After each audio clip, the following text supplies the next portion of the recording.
Welcome to all. सो कैसे हो आप सब। आज मैं आपको रूफटॉप प्रिंस के बारे में कुछ बताने वाली हूँ। उसके बाद हम उसके एपिसोड्स की एक्सप्लेनेशंस देखेंगे।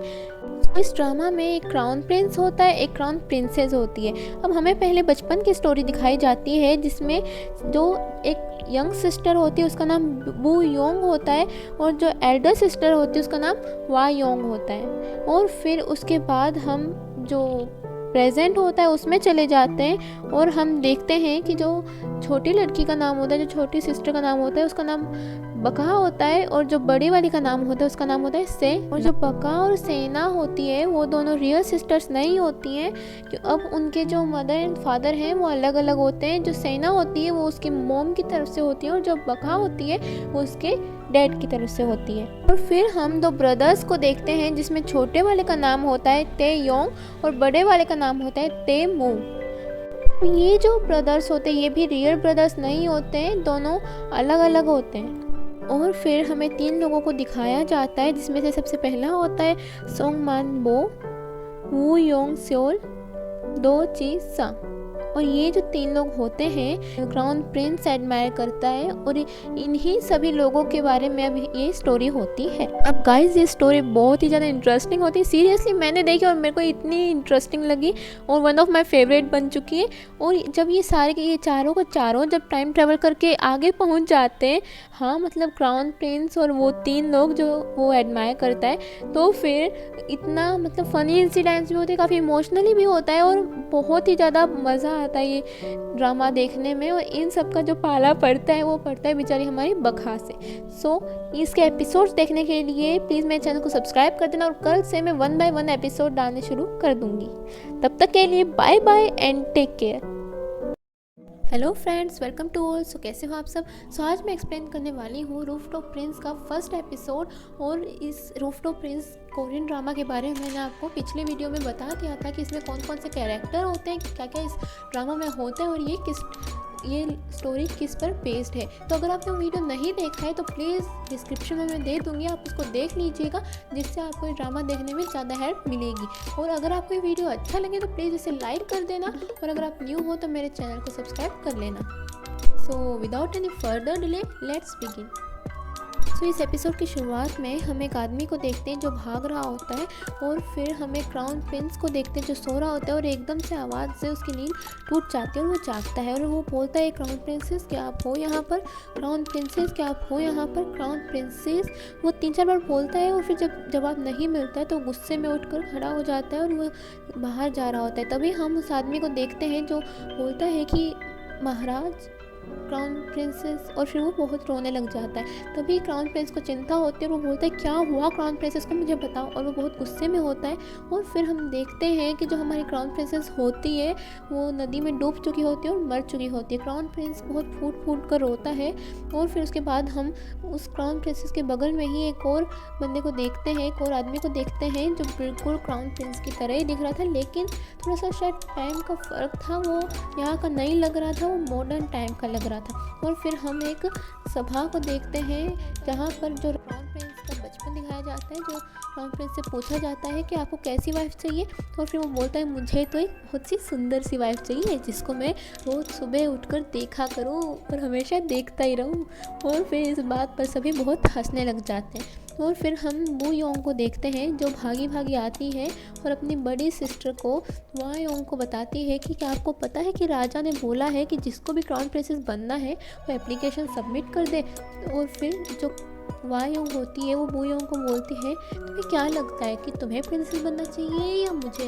वो थोड़ा सा एटीट्यूड के साथ बोलती है, शुरुआत में हमें वो इतनी बुरी नहीं लगती है। और वो बोलती है, जो बू योंग होती है वो बोलती है कि क्या पागलों वाली बात कर रहे हो, ऑफकोर्स आपको क्राउन प्रिंसेस बनना चाहिए। मैं तो सोच भी नहीं सकती हूँ कि जब आप क्राउन प्रिंसेस बन जाओगी तो हमारे मज़े ही मज़े होंगे। मैं तो बहुत सारी नई नई डिशेस भी खाऊंगी और बहुत मज़े करूँगी। वो बहुत हंसती है और ऐसी बातें कर रही होती है। और फिर हम देखते हैं कि वाई योंग में बोलती है कि हाँ जब मैं क्राउन प्रिंसेस बन जाऊंगी तो तुम्हें अपनी सारी चीज़ें शेयर कर लिया करूँगी और मैं जो भी खाऊंगी या जो भी पहनूंगी सब कुछ तुम्हारे साथ शेयर करूँगी। और फिर हम दोनों को बहुत खुश देखते हैं। और फिर हम देखते हैं कि जो बू योंग और वाई योंग होती है वो अपने मम्मी पापा के साथ बैठी हुई होती है और उनके मम्मी पापा बताते हैं उनको कि जो वू योंग है वो उसका नाम एप्लीकेशन में लिखा जाएगा, जिस बात से हम देखते हैं वाई योंग को बहुत ही ज़्यादा ठेस पहुंचती है और उसकी आंखों से आंसू निकल जाते हैं। अब जाहिर सी बात है, उसने सपने इतने देखे थे तो उसे बुरा लगेगा। और फिर हम देखते हैं कि जो उसके फादर होते हैं वो उसे बोलते हैं कि देखो वायोंग, ध्यान से सुनो, जो वू योंग है उसे बहुत अच्छे से तैयार कर देना ताकि जो हमारे क्राउन प्रिंस है वो जब वू योंग को देखे तो बस उसे देखते ही रह जाए और उसके प्यार में ऐसे पागल हो जाए, लट्टू हो जाए कि बस उसी की सारी बात माने। और फिर हम मॉडर्न टाइम में देखते हैं, फ्यूचर में देखते हैं, जहाँ पर वू योंग का नाम बका होता है, वो बिल्कुल सेम दिख रही होती है। और फिर हम सेना को भी देखते हैं वा योंग, हाँ जी बिल्कुल, जिसका नाम वा योंग था अब उसका नाम फ्यूचर में सेना होता है और लगता है कि इन्होंने दोबारा बर्थ लिया है।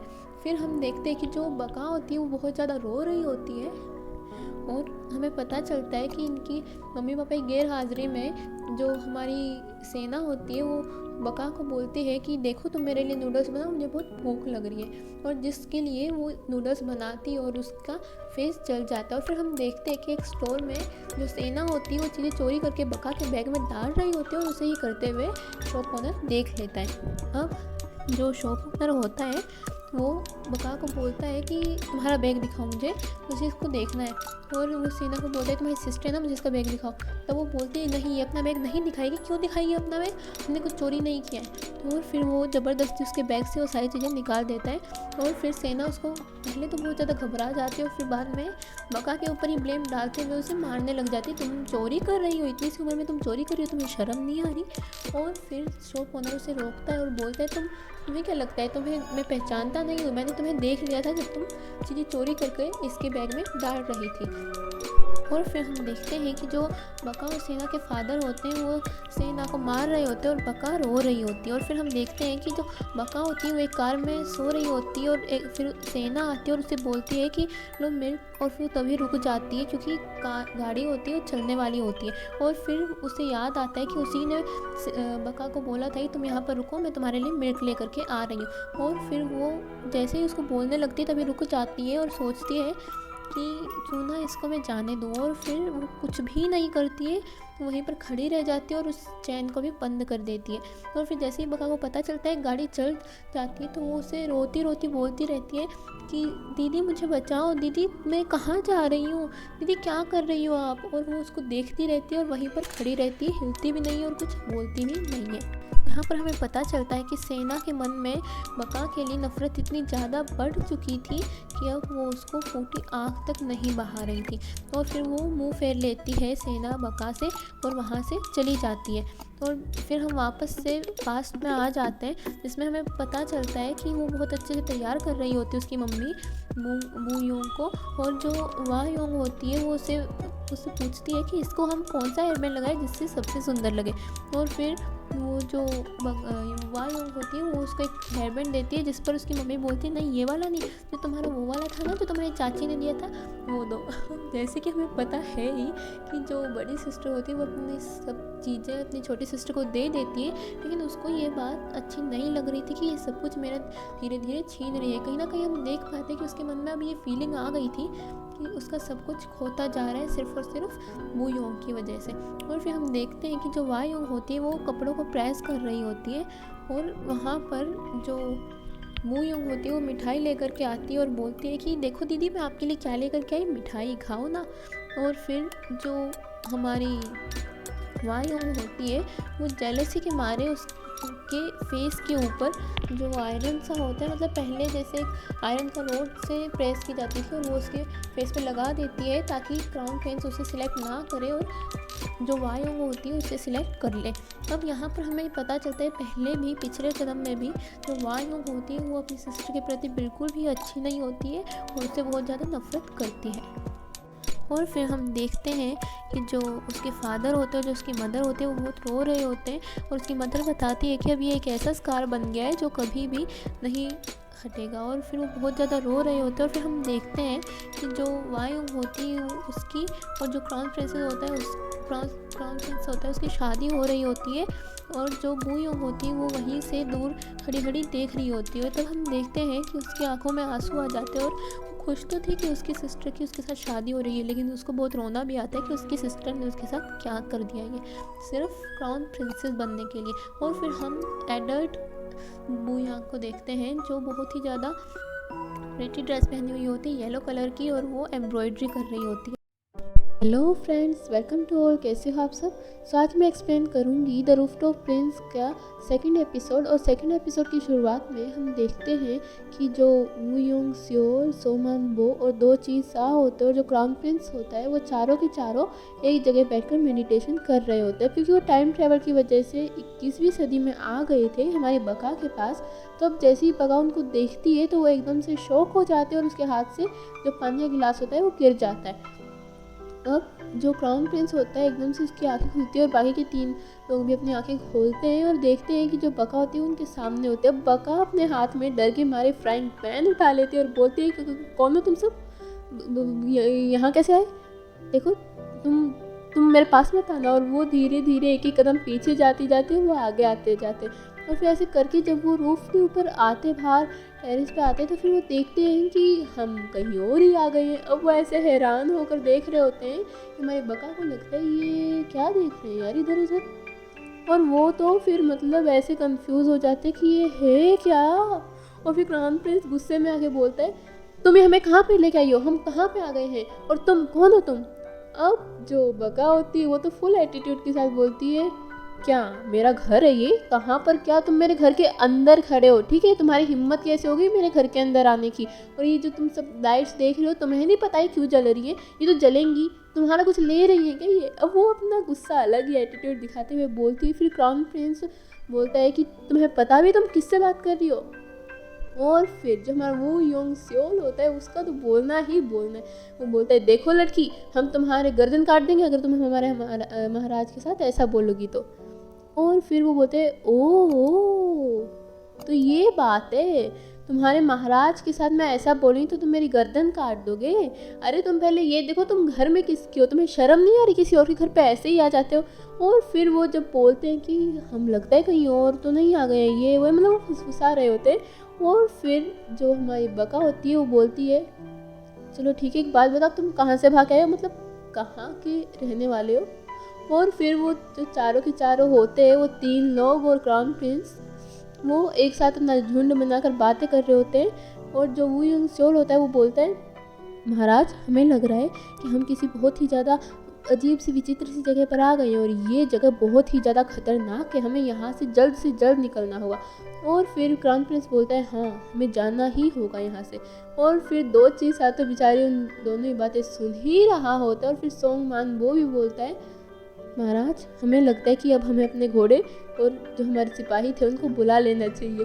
अब भाई इस बात के ऊपर तो मेरे को भी बड़ी हंसी आती है कि इस जगह पे वो अपने घोड़े और अपने सिपाही कहाँ से बुलाएंगे। फिर वो बका की तरफ देखते हैं और बोलते हैं देखो हम तुम्हें जिंदा रहने दे सकते हैं, तुम हमें हमारे घर पे छोड़ आओ बस। अब इस बात पे तो बेचारी बका का रिएक्शन ऐसा होता है कि हाँ मतलब मेरे घर पे रहकर मेरे को ही धमकी, वाह। और फिर वो बोलती चलो ठीक है तुम वो सब छोड़ो, तुम अपने घर पे निकलो।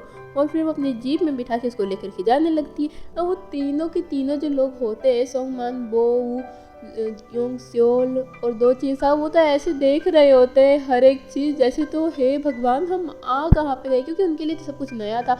और जो आगे बैठा होता है वो होता है हमारा क्राउन प्रिंस। अब क्राउन प्रिंस खुद इतनी बुरी तरह से डरा हुआ होता है, उन तीनों से भी ज़्यादा डरा हुआ होता है एक तरह से। और फिर एकदम से आगे कार आ जाती है और हमारी बका को गाड़ी स्टॉप करनी पड़ती है। और वो फिर जो गिरते हैं ना, मतलब एकदम से धड़ाम से गिरते हैं और हमारे क्राउन प्रिंस का जो क्राउन होता है वो बेचारा नीचे गिर जाता है जो सर पे पहनते हैं। और फिर वो बोलते हैं देखो लड़की तुम जो भी हो बुरी लड़की। और फिर वो उसको बार बार हर बार जब भी उसको बोलता है बुरी लड़की करके बोलने लग जाता है। मैं गयोंगबोक प्लेस में छोड़ा हूँ। और फिर वो बोलता है हाँ तुमने मुझे सोच क्या रखा है, तुम्हें क्राउन प्रिंस को ऐसे पागल बना दोगी क्या? और फिर वो बोलती है पागल, तुम पागल हो गया? तो फिर वो बोलता है जो क्राउन प्रिंस होता है वो बोलता है कि देखो मुझे पता है कि गयोंगबोक पैलेस तो जो भी लड़ाई हुई थी उसकी वजह से बहुत तबाही हो गई थी वहाँ पर और वो अभी रिपेयर नहीं हुआ है, तो तुम मुझे वहाँ पर कैसे छोड़ के आ सकती हो? और फिर जो बका होती है वो बोलती है, ओह तो तुम्हें हिस्टोरिकल फैक्ट्स की भी रिसर्च कर रखी है, very nice, I am impressed. और फिर क्राउन प्रिंस बोलता है कि चैंगडियोक प्लेस चलो। और फिर वो बोलती है हाँ। मेरे को ये सच्ची बहुत हंसी आती है। वो एकदम से बोलती है हाँ, और फिर वो गुस्से में आकर एकदम से गाड़ी भगा लेती है और वो फिर से नीचे गिर जाते हैं बेचारे जो पीछे 3 लोग होते हैं। और फिर वो उस जगह पर आके चैंगडियोक पैलेस पे आके वो गाड़ी रोक देती है। और फिर हमारे जो सोंगमान वो की हालत तो यार पूछो ही मत, बेचारा उल्टी गिराने लग जाता है। हाय बेचारा, नहीं मतलब सही में बहुत इनोसेंट लगता है यार मेरे को ये इसमें। और फिर बका बोलती है देखो तुम्हें जहाँ पर छोड़ना था वहाँ पर मैंने तुम्हें छोड़ दिया है, अब तुम अपने रास्ते और मैं अपने रास्ते। और फिर वो चली जाती है। अब वो बेचारे, वो था तो एक मोन्यूमेंट और वहाँ पर फिल्म्स की शूटिंग के लिए लोग आते थे, तो वो वहाँ पर बोलते रहते क्राउन प्रिंस आए हैं, क्राउन प्रिंस आए। और फिर एकदम से पुलिस आ जाती है और वो बोलती है ओ तुम एक्टर, हीरोइनो, हीरो, तुम सभी ना अपने दिमाग में एक बात गांठ बांध के रख लो, इस टाइम भी जो तुम आ जाते हो ना फिल्मों की शूटिंग के लिए, इस वक्त ये बंद रहेगा, ठीक है, जाओ अपने घर पे जाओ, ठीक है। और फिर वो बोलता है कि ओके ठीक है हम जा रहे हैं। और फिर वो कभी इधर भागते कभी उधर भागते बेचारे। और फिर वो जा करके रोड के बीचों बीच खड़े हो जाते और कभी गाड़ी आगे आती है कभी कुछ। 3 बार तो वो लोगों के इस रास्ते में ही आ जाते हैं, वो मतलब गाड़ी उनके ऊपर चलने वाली होती है लेकिन बच जाते हैं। फिर हम देखते हैं कि बारिश आ रही होती है और जो हमारे क्राउन प्रिंस होते हैं उन्हें भूख लग रही होती है बहुत तेज, और वो एक मॉल के अंदर जाके बोलते हैं कि तुम हमें खाना खिलाओ, हम तुम्हें खुश करेंगे, जब जैसे ही हमारा पैलेस खुल जाएगा हम तुम्हें मुँह मांगा इनाम देंगे, तुम हमें खाना खिलाओ।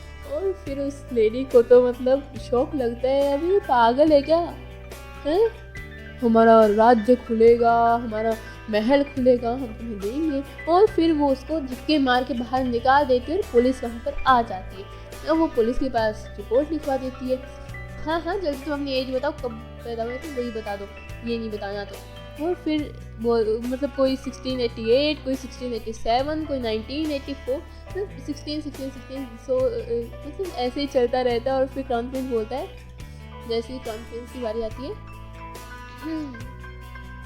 मैं क्राउन प्रिंस हूँ और मैं वही हूँ। अब इस बात पे तो बेचारा जो पुलिस वाला होता है वो भी उसकी तरफ घूर कर देखने लग जाता है, ओ भाई बर्थ डेट तो बता दे कम से कम अपनी, तो क्राउन प्रिंस है तो अपना साइड में रहे, हमें क्यों परेशान करने लग रहा है।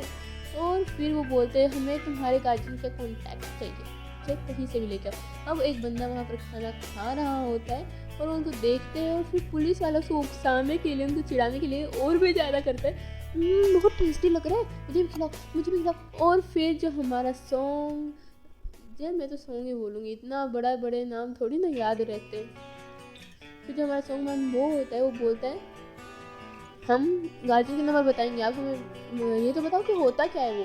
फिर वो कुछ नंबर बताता है कि तुम्हारा कॉन्टैक्ट नंबर, घर का एड्रेस या फिर ऐसे की फ्लाइट भी चलेगी। और फिर से याद आता है कि जो वो गाड़ी, हाँ अब सॉन्ग मैन वो तो उस गाड़ी को याद करके बोलता है कि चलो हम अभी दे देते हैं। वो फिर उससे एक पेज मांगता है और कुछ लिखने लग जाता है। तो फिर देखते हैं कि जो बका होती है वो सेना के घर पे आई हुई होती है कुछ ग्रोसरीज लेके आके, और वो फिर वहाँ पर मिलती है मू ते योंग से। अब मू ते योंग से देख रहा होता है और नहा कर बाहर आया होता है, तो जाहिर सी बात है शर्टलेस होता है, तो बका उसको देख एकदम से हैरान हो जाते हैं और वो अपनी आँखें नीची करते हुए बोलते हैं आई एम सो सॉरी। और जो उसकी आदत है वो वही करती, बार बार सॉरी बोलती रहती है, बाद में सोचती है मैंने कितनी बार सॉरी बोला। और फिर वो वहाँ पर सेना आ जाती है और वो उसे बोलती दीदी मैं आपको बाद में सब कॉल करके बताऊँगी, ठीक है। फिर सेना बोलते तुम तो कर क्या रही हो यहाँ पर, आए कैसे तुम यहाँ पर। और फिर वो चली जाती है। फिर मैं गई हूँ सेना से पूछता है कि क्या तुम इसको जानते हो, किसी तुम्हें दीदी बोला। तो वो बोली कि नहीं मैंने तो पैसे उधार दिए थे ना, तो तब से मेरे को दीदी ही और ग्रोसरी ये सब लेकर के आती रहती, दीदी बोलती बहुत चापलूसी करके पैसे दीजिए। और फिर उसके बाद हम देखते हैं कि मुँह तक जा रहा होता है गाड़ी पर, उसे याद आता है कि वो जो लड़की जो उसको अमेरिका में मिली थी, जो बार बार उसकी जो आदत थी बार बार सॉरी करने की, वही हमारी बका की भी है और दोनों सेम टू सेम दिखती हो ना हो, वही लड़की जो मुझे अमेरिका में मिली थी। और फिर हम देखते हैं कि वो चारों के चारों ऐसे उथल पुथल मचा देते हैं घर में कि आग लग जाती है घर में। और फिर जैसे ही हमारी बका भी सारी ऊपर आती है, उसका तो मतलब एकदम तो कोई बचाओ। और फिर वो एकदम से फायर ब्रिगेड की कॉल करने वाली होती है, फिर वो पानी से उसको बुझा देती है। और फिर हम देखते हैं कि वो जो चारों के चारों लोग होते हैं वो छुपके चोरी छुपके कदम कदम पे चल रहे होते हैं, कि कदम बढ़ा रहे होते हैं। फिर तभी हमारी बका बोलती है, ए कहाँ पे। और फिर वो उसकी तरफ देखते हैं तो वो बोलती है, तुम्हें क्या लगता है तुम ऐसे चले जाओगे। और फिर जो हमारा वो यंग सोल होता है वो बोलते है, तुम्हें महाराज से बात करनी तमीज नहीं, तुम ऐसे कैसे ए करने लग रही हो, हाँ तुम ऐसे कैसे उंगली दिखाने लग रही हो, मैं तुम्हारी उंगलियां काट दूंगा। और वो बोलती है, मेरे साथ मजाक कर रहे हो। और फिर वो गुस्से में उनकी तरफ बढ़ती हुई बोलती है, फ्री में मेरे घर पे खाना खा के तुम्हें क्या लगता है तुम ऐसे निकल जाओगे, हाँ मेरा घर जला के इतना सारा मेरा नुकसान करके तुम्हें क्या लगता है तुम ऐसे निकल जाओगे, हाँ। और फिर वो उनके ऊपर खूब अपना रोब झाड़ती है। और फिर हम देखते हैं क्राउन प्रिंस बोलता है कि ऑलराइट, ऐसे बिल्कुल मैं फुल एटीट्यूड में, मैं करना क्या होगा। और फिर बका बोलती है, मैं बताती हूँ तुम्हें करना क्या होगा। फिर उनके सारे कपड़े ले लेती है और बोलती है, अगर तुम यहाँ से गए तो मैं पुलिस को बता दूंगी। और सभी जो होते हैं चारों की तरह बोलते नहीं नहीं नहीं नहीं किसको नहीं बताना। और फिर वो वहाँ पर लॉन्ड्री में दे आती है और बोलती है, धोना मत, बस अपने पास रख लो, क्योंकि मेरे घर पे कुछ चोर आए हुए हैं, अगर उनको मैंने कपड़े दे दिए तो वो चले जाएंगे, जब तक उनको ये कपड़े नहीं मिलेंगे वो कहीं नहीं जाने वाले। और फिर हमें पता चलता है कि जो बका होती है वो फुल पैसा वसूल करने की थोड़ी सी कोशिश में होती है। और फिर हम देखते हैं कि जो 4 लोग होते हैं, यानी क्राउन प्रिंस, वो सोंग मान दो और वू यंग सोल और दो चीज साथ सभी के सभी अपने दूसरे कपड़े पहन रहे होते हैं। वो बोलते हैं, हाँ तुम्हें जिप लगानी तक नहीं आती, दिखाओ मैं लगा। और फिर वो वहाँ पर उन्हें काम करवाने के लिए लेकर के जाती है, जहाँ पर क्राउन प्रिंस तो अलग ही बैठा हुआ होता है, मतलब खड़ा हुआ होता है, क्राउन प्रिंस अलग ही खड़ा हुआ होता है। और फिर वो बोलती है, हाँ राइस कुकर के इसके इतने वो जो नुकसान होता है उन सभी के पैसे गिनाने लग जाती है जोर जोर से बोल के। और वो बताती है, तो टोटल तुमने जो हमारा कॉस्ट किया है ना $720 का कर रही हूँ मैं हाफ करके, ठीक है। और फिर वो बोलती है कि अगर कोई बंदा ऐसा है तुम चारों में से जो कुछ काम नहीं करेगा, बस खाना पीना खाएगा पिएगा और फिर सो जाएगा और फिर खाएगा पिएगा सो जाएगा, तो उसके लिए तुम तीनों को एक्स्ट्रा हार्ड वर्क करना पड़ेगा और पर डे का सिर्फ $90 मिलेगा, ठीक है। और तुम्हें कम से कम 8 दिनों तक काम करना पड़ेगा, कम से कम, ठीक है, उससे ज़्यादा भी कर सकते हैं। और फिर क्राउन प्रिंस बोलता है कि तुमने कैसे कपड़े पहनाए हैं, हमें हमारे कपड़े चाहिए, चाहे कहीं से भी लेके आओ। तो बोलती है, मैं तो तुम्हारे कपड़े नहीं लाने वाली। अब उसको नाम तो पता नहीं होता है, तो वो सभी के नाम नीला, हरा, पीला, लाल ऐसे करके रख देती है। अब मैं सोच रही हूँ कि थोड़ा सा मैं भी यही शुरू कर दूँ, नीला हरा। और फिर हम देखते हैं कि जो सेना होती है, जो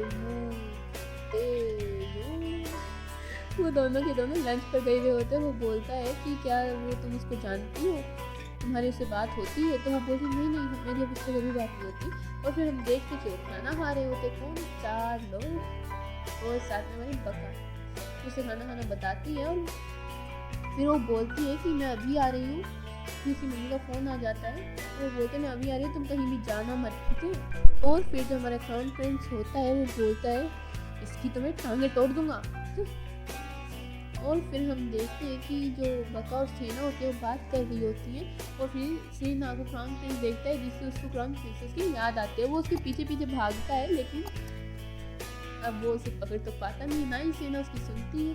और फिर वो एकदम से ग्लास से टकरा जाता है, तो फिर उसको हॉस्पिटल में एडमिट कर दिया जाता है। अब हम देखते हैं कि जो हमारी बका होती है वो उन 4 लोगों को बता रही होती है कि कौन सी चीज़ किस काम की होती है और कौन सी चीज़ को कैसे यूज़ किया जाता है।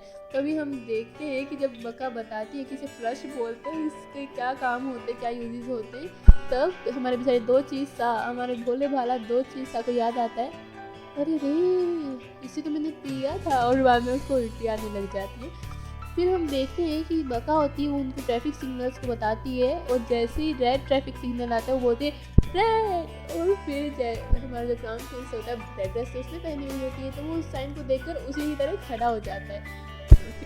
फिर जो हमारा सोन बा होता है वो इधर उधर देखता है, जब भी ग्रीन ड्रेस तो उसी में पहनी हुई होती है, और फिर वो बोलता है ओह नहीं हूँ, चलो मुझे फॉलो करो, चलो मुझे फॉलो करो, और फिर वैसे जा रहे होते हैं। फिर हम देखते हैं कि वो बस में चढ़ते हैं, लेकिन बाद में बका नोटिस करते हैं कि वो अपने जूते तो वहीं पे बाहर ही बस की बाहर ही उतार रहे हैं। फिर उन्हें शॉप में लेकर के जाते हैं, मॉल में लेकर के जाते हैं कि बका के पास एक कॉल आता है कि जो सिग्नल में क्या होता है कि तुम्हें सेना के घर पे कुछ सामान ट्रांसफर करवाना है, और वहाँ पर फिर वो जाती है, और जो क्राउन प्रिंस होता है वो भी वहाँ पर जाता है। तो बका बोलती है क्राउन प्रिंस तुम यहाँ पर ही रुको, यानी कि ये लाल रंग वाला आदमी तुम यहाँ पर ही रहो, ठीक है, मैं और ये तीनों जा रहे हैं, कि तुम्हें तो कुछ काम करवाना होता नहीं है, तुम्हें तो एक जगह खड़ा होना होता है, तुम यहाँ पे ही खड़े रहो। फिर वहाँ पर एक लेडी आती है और वो उसे अंदर बुला लेती है और वो चला जाता है। और फिर क्राउन प्रिंस वहाँ पर तेयोंग की पिक को देखकर वो एकदम से शॉक हो जाता है कि ये तो बिल्कुल मेरी तरह ही दिखता है। तेयोंग की दादी भी उसे देख लेती है और उसे एकदम से गले लगा लेती है, मेरे बच्चे तुम आ गए।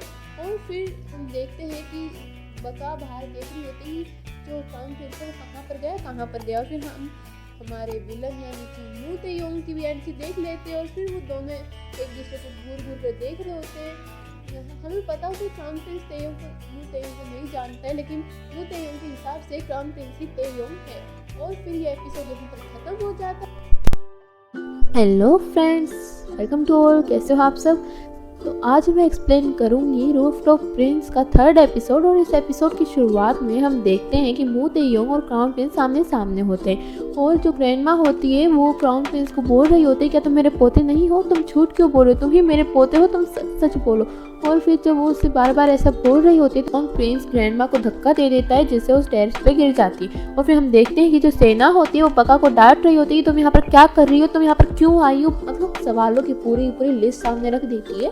और फिर एकदम से अंदर से बुलावा आता है, वू योंग स्योल जल्दी आओ, जो कि क्राउन प्रिंस ने बुलाया होता है। और फिर एकदम से बका समझ जाती है, ओ भाई फिर से कुछ ना कुछ लफड़ा तो हो ही गया। फिर हम देखते हैं कि जो वू योंग स्योल होता है वो अंदर जाता है भागा भागा और बोलता है महाराज क्या हुआ, महाराज क्या हुआ। और फिर जब वो देखता है कि मू तेयोंग और क्राउन प्रिंस आपस में लड़ रहे होते हैं, तो जो वू योंग स्योल होता है वो मू तेयोंग को एकदम से धक्का देता है और उन दोनों के बीच में लड़ाई शुरू हो जाती है। और फिर हम देखते हैं कि एकदम से अंदर बका आती है और वो उन्हें लेकर के चली जाती है, और बका उन्हें गाड़ी में बैठे बैठे, मतलब सभी बैठे होते हैं गाड़ी में, और वो उसे डांट रही होती है कि क्या तुम लड़ाई करे बिना नहीं रुक सकते हो, हाँ नहीं, मतलब जहाँ पर भी तुम जाओ वहाँ पर तुम्हें लड़ाई करनी है, कोई ना कोई नया स्यापा क्रिएट करना है, तुम्हारे अंदर दिमाग है या नहीं है। इतनी बात तुम्हें समझा लिया कि थोड़ा सा पोलाइट रहा करो, पोलाइट रहा करो, नहीं रहना ही नहीं है। अरे क्यों यार, मेरे को तो समझ में नहीं आ रहा है। और फिर बस बका का इतना बोलना ही था कि क्राउन प्रिंस भी शुरू हो गया। वो बोला कि तुम कभी अपने ये जो तुम्हारे होठ हैं इनको कभी बंद नहीं रख सकती क्या, तुम अपने एक काम करो, तुम अपने होठों को सिलवा लो किसी दर्जी के पास जाके। और फिर बाद में बका बोलती है नहीं सिलवाऊंगी, कर लो क्या करोगे, ठीक है, ये होठ तो ऐसे ही बोलते रहेंगे, बक बक करते रहेंगे, और तुम्हें मेरी सारी की सारी बातें सुननी ही पड़ेंगी। फिर बका गुस्से में होकर बोलती है कि सुनो तुम लोग, अगर अब ये गलती फिर से हुई ना तो फिर मैं बर्दाश्त नहीं करूंगी, तुम्हें धक्के मार के घर से बाहर निकाल दूंगी। और फिर वो एकदम से गाड़ी में ब्रेक लगा देती है, और जो लोग होते हैं वो एकदम से तीनों लोग पीछे जाकर के गिर जाते। मतलब उन दोनों क्राउन प्रिंस और बका की लड़ाई में बेचारे वो तीन अलग से पिसते। वही बात हो गई कि गेहूं के साथ घुन भी पिसता है। हम देखते हैं कि जो ग्रैंडमा होती है वो मू तेयोंग को डांट रही होती है कि कुछ भी करो लेकिन मुझे वो आदमी चाहिए।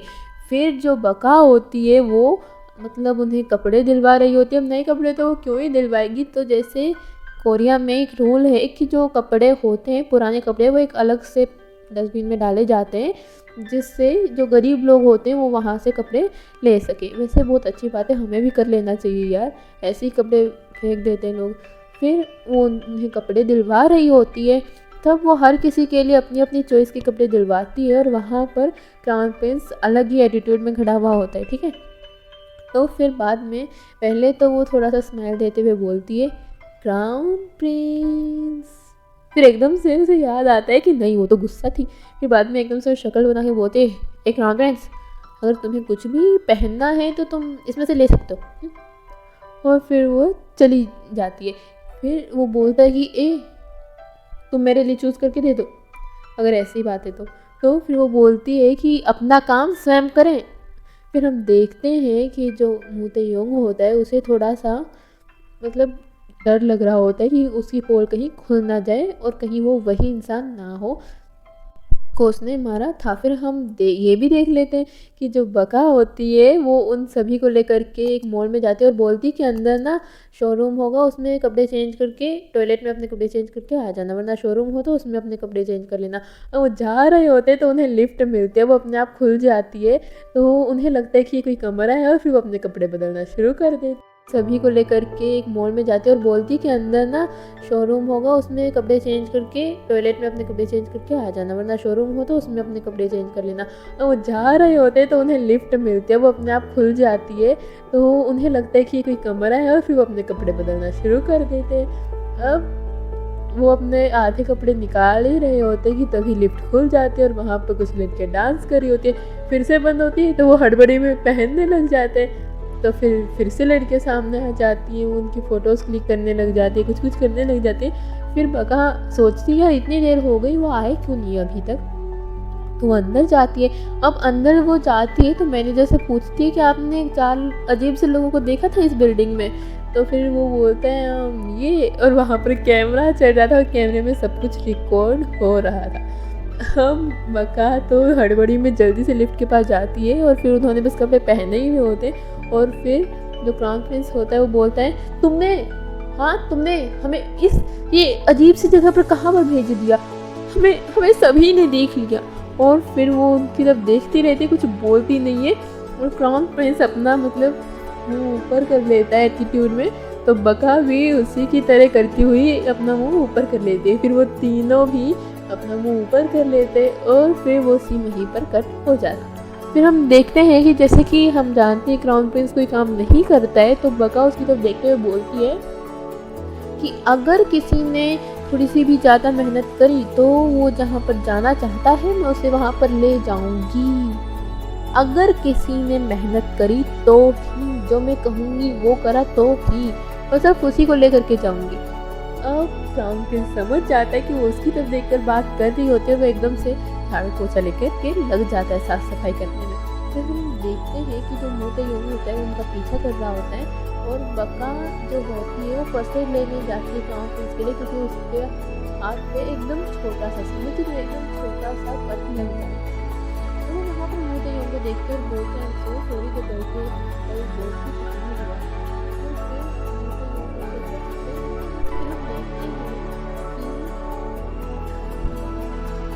और फिर सेना वहाँ से जा रही होती है, मतलब एक बिल्डिंग होती है और उसके साइड में क्राउन प्रिंस होता है और उसके साइड में सेना होती है, और फिर जैसे ही क्राउन प्रिंस दूसरी साइड मूव करता है वहाँ से सेना गुजर जाती है। अब ऐसे हम कोइंसिडेंस मान सकते हैं कि वो उसके पास से ही होकर के गई, लेकिन फिर भी क्राउन प्रिंस को पता नहीं चला। फिर जो बका होती है जा रही होती है, उसे सेना मिलती है रास्ते में, और वो बोलती है कि मैं अपना फ़ोन तुम्हारे ट्रक में ही भूल गई थी, इसलिए मुझे वो लेना था, इसलिए मैं आई। और फिर वो बोलती है कि क्या तुम्हारे पास फ़ोन नंबर है उसका जो था आदमी, यानी कि हम समझ जाते कि वो फ़िलहाल क्राउन प्रिंस का कॉन्टैक्ट नंबर लेने की कोशिश कर रही है। लेकिन वो बोलते हैं नहीं मैं उनको जानती ही नहीं, बस वो तो मैंने एक दिन के लिए हायर की थी, उन्हें कुछ पैसों की ज़रूरत थी तब। फिर हम क्राउन प्रिंस और बका के बीच में एक बॉन्डिंग होते हुए देखते हैं, जब बका उसको मतलब फर्स्ट एड लगा दे रही होती। जो मू ते-योंग होते हैं वो कैंडल लाइट डिनर पे आए होते हैं, और फिर जो विस्की होती है वो अकेली ही गटक जाती है, मतलब चीयर्स तक नहीं करती, ऐਵੇਂ ही गटक जाती है। और फिर मू ते-योंग को समझ में आ जाता है वो थोड़ा सा अपसेट है, क्योंकि उसकी माँ ने जो मतलब उसकी दादी माँ ने इतना सारा जो उसको डांट दिया था ना कि वो उस आदमी की फ़ोटो लेके आओ, उस आदमी का नंबर लेके आओ, उस आदमी से मुझे मिलवाओ, तो उस वजह से तो परेशान थी। फिर वहाँ पर एक और सरप्राइजिंग बात बोल देता है, और वो बोलता है कि अब हम इस समर पे लंदन में जा रहे हैं। अब फिर वो बोलते हैं रियली अच्छा, फिर वो बोलता है कि हाँ, और वहाँ पर हम तुम्हारी मम्मी से भी मिल लेंगे। हाँ भाई, ये बात सुनकर तो सेना एकदम से चकरा जाती है। अब क्यों चकराती है, क्योंकि उसके हिसाब से तो मतलब मुतैयों के हिसाब से तो उसकी जो मम्मी है वो लंदन में एक बहुत बड़ी बिजनेसमैन है, लेकिन नहीं, ऐसा कैसे। अब बेचारी उसकी मम्मी तो यहाँ पर ही रहती थी कोरिया में ही, और फिश मार्केट में अपनी फिश बेचती थी। फिर वो एकदम से थोड़ा सा वापस टेंशन में आ जाती है और फेक स्माइल देते हुए चेयर्स करके एक और वाइन पी जाती है। फिर हम देखते हैं कि जो बका होती है वो क्राउन प्रिंस के साथ बस में जा रही होती है, और क्राउन प्रिंस उससे मतलब आर्ग्यू कर रहा होता है, और फिर वो बोलती है कि प्यार से बोला करो सभी से, ठीक है, प्यार से। वो बोलता है कि क्या तुम मुझे सिखाने लग रही हो कि कैसे बोलते कैसे नहीं। हाँ, फिर बका बोलती है अगर तुम्हें जहाँ पर जाना है वहाँ पर जाना है तो फिर तुम्हें तो प्यार से ही बोलना होगा। अब मर्जी तो तुम्हारी ही है कि तुम प्यार से बोलो या ना बोलो, तुम्हें जाना है या नहीं जाना है। और फिर वो बोलती है कि अच्छा चलो छोड़ो, उसे बोलो कि please give me a soda. और फिर वो बोलता है कि नहीं। फिर वो बोलती है अच्छा चलो कोई बात नहीं, तुम्हें नहीं जाना है, कोई बात नहीं। फिर वो बोलता है please give me a soda. और फिर बका बोलती है please give me a soda. और फिर क्राउन प्रिंस बोलता है please give me a soda. और फिर यहाँ पर हम देखते हैं कि उसे गुस्सा तो आ रहा था क्राउन प्रिंस को, लेकिन उसे अपने पैलेस के पास तो पहुँचना ही था। अब बका तो उसे घुमाए जा रही थी, हमें पता है, क्योंकि वो खुद भी अब नहीं जा सकती थी ना वहाँ पर। कम रेट पे स्ट्रॉबेरी लेने आई हुई होती है। अब वो वहाँ का जो मकान मालिक होता है, मतलब जो बागान अब वहाँ का जो मालिक होता है वो बोलता है कि अच्छा तुम्हें 50% पे स्ट्रॉबेरी लेनी थी ना, ले लो। और वो अपने वर्कर्स को लेकर के चला जाता है। अब इसका मतलब ये था कि क्राउन प्रिंस और उसे अकेले को ये सारी स्ट्रॉबेरीज तोड़नी थी।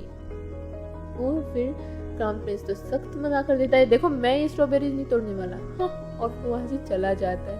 अब बेचारी बक्का अकेली काम कर रही होती है, और हम देखते हैं कि बेचारे क्राउन प्रिंस से एक बोर्ड नीचे गिर जाता है। वहाँ पर एक बुड्ढी होती है और दो बुड्ढे होते हैं और वो छुपके छुपके उसे देख रहे होते हैं। फिर हम वापस से बका को देखते हैं, बेचारी काम करके इतना थक जाती है ना यार, पूछो मत। अब उसके मन में ये ख्याल आ रहे थे यार मैं लोगों को करूँ क्या, मतलब उसको तो ना मैं बता दूँगी, उसको तो ना मैं मतलब बस एक बार ही सारा काम हो जाए फिर मैं समझा दूँगी उसको अच्छे से। मतलब वो बहुत गुस्से में होती है। फिर हम देखते हैं कि जो हमारा क्राउन प्रिंस होता है वो वहाँ पर लिख रहा होता है, जो उस बोर्ड पर लिखा हुआ था उसे कॉपी कर रहा होता है। और वहाँ के सभी लोग बोलते हैं ऐसी हैंडराइटिंग तो हमारे क्राउन प्रिंस की थी, हमारे महाराज की थी, जो हमारा महाराज था उनकी थी। और फिर वो उसे चढ़ा देते हैं। फिर जो क्राउन प्रिंस होता है वो बका के पास 2 आइसक्रीम लेकर के आता है। अब वो खुद एक खा रहा होता है और एक और वो उसको देता है, लेकिन उसे ये नहीं पता होता कि वो आया क्यों है, लेकिन वो तो गुस्से में थी इसलिए वो उसका आइसक्रीम फेंक देती है। फिर उसके पीछे कुछ लोग आते हैं और बोलते हैं कि हम इनका काम करेंगे, और वो सारी स्ट्रॉबेरीज तोड़ने लग जाते हैं। फिर उसे थोड़ा सा बुरा लगता है कि शायद मैंने गलती कर दी है, इसके लाई हुई इतने प्यार से इसने मेरे को आइसक्रीम दी और नीचे गिरा के। फिर क्राउन प्रिंस उस आइसक्रीम को उठाता है, नहीं उसे वापस नहीं देता है, वो उसे खुद ही खा जाता है, ठीक है वो उसे खुद ही खा जाता है। फिर वो दोनों घूम रहे होते हैं और वहाँ पर उसे एक सॉफ्ट टॉय चाहिए होता है, इसलिए वो उसे मतलब पकड़ने के लिए फिश टैंक टाइप का सा था, उसमें से निकालने के लिए वो काफ़ी इंजॉय करते हैं वहाँ पर। और फिर वो पक पक पक पक पक पक पक पक क्राउन प्रिंस बोले ही जाता है, तब जो होती है बका वो बोलती है क्या तुम कभी चुप नहीं हो सकती क्या, जब देखो चपट चपट चपट बोलती ही रहते हो बक बक बक। और फिर वो बोलता है कि अब तुम सोचो कि तुम ऐसे चपट चपट चपट बोलती रहती हो तो हमारे ऊपर तो क्या इफेक्ट पड़ता है। मैंने तुम्हें ना एक लेसन दिया है, तुम्हारे मुंह पे एक सबक सिखाया है। फिर वो बोलती अच्छा। फिर उसके दिमाग में खुराफात आती है बैलून्स को देखकर,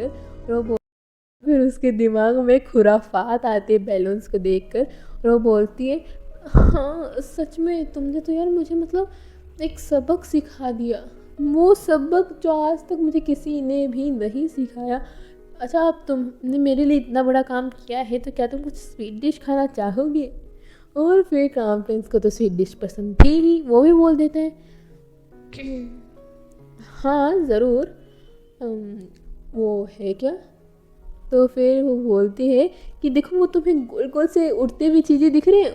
तो फिर वो बोलता है कि क्या हमें वो खानी है? तो वो बोलती है कि नहीं नहीं, उसके अंदर वो जो हवा है ना, वो देखना जब मुंह में जाती है ना तो एकदम से मीठी मीठी सी लगने लग जाती है। तुम टेस्ट करना चाहोगे? तो वो बोलते हैं